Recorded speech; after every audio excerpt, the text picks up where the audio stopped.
ছিল সেখানে ইসলামপন্থী কোন দলের প্রতিনিধি রাখা যাবে না।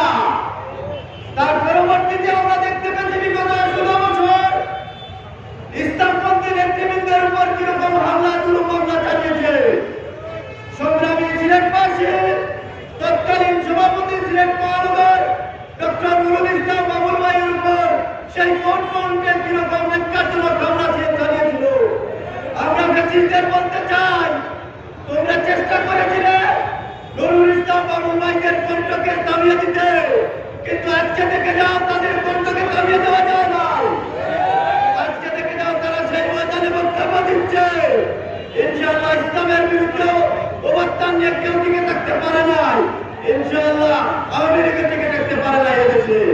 সুতরাং তত্ত্বাবধায়ক সরকার উপদেষ্টার কাছে বলতে চাই যে জামাত ইসলামী ঐতিহাসিক যে বিহার পদ্ধতি সহ দেশ গঠনের জন্য যে দাবিগুলো দিয়েছে, সব ইসলামী দলগুলো একমত হয়ে গিয়েছে।